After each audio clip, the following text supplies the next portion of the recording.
Le marsouinage a-t-il contribué à l'accident de Charles Leclerc? Russell décrit le problème d'un virage rapide. Ah ah. Nous avons fait tous notre enquête, explique Russell. En fait, je n'ai pas vu le résultat final, c'est juste avec notre avocate et Alex Wurtz et la FIA est au courant du résultat. Donc ils ont décidé déjà sur le marsouinage. C'était est-ce que le marsouinage vous affecte du point de vue de la santé? Avez-vous l'impression d'avoir plus de douleur après une course par rapport aux années précédentes? Et la FIA doit-elle se pencher sur le problème? Je ne connais pas les chiffres exacts, mais je suis assez convaincu que la majorité aura dit que quelque chose doit changer. Il n'y aura jamais une majorité à 100%. Il est clair que certaines équipes ne semblent pas avoir autant de difficultés que d'autres. Mais quand vous regardez la course de la semaine dernière et la sortie de piste de Charles Leclerc, si vous écoutez sa vidéo embarquée, à l'entrée du virage, la voiture s'écrase complètement sur le sol. Vous entendez que ça frotte tout au long du virage. Vous voyez sa tête bouger de haut en bas. Mick Schumacher a fait une sortie dans le même virage aux essais libres. Exactement la même chose. La voiture s'est écrasée sur le sol. C'est une sorte de risque inutile et un danger que nous devons courir parce que c'est la façon la plus rapide de piloter les voitures.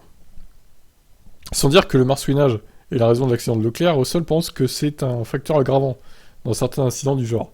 Ça n'aide pas. Nous savons quelle était la variation de charge dans la voiture, et la voiture rebondissait de plus de 50% de son poids. Donc si la voiture pèse 700 kg et que la variation est de plus de 400 kg, en tant que pilote, que vous ne pouvez pas contrôler cela s'il y a une charge de plus ou moins 400 kg toutes les demi-secondes en entrant dans le virage. Au fur et à mesure que vous ralentissez, la sévérité diminue.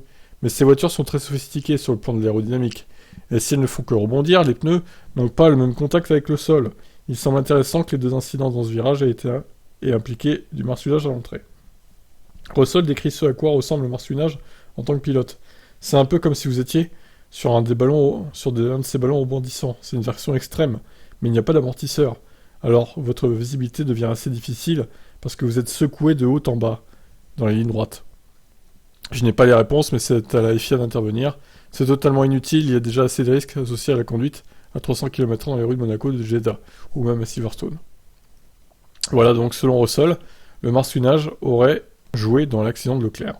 Donc quand je lis que Ferrari s'oppose aux directives de la FIA, ça me fait bien rire quand même. On va en parler après d'ailleurs. Allez, ciao.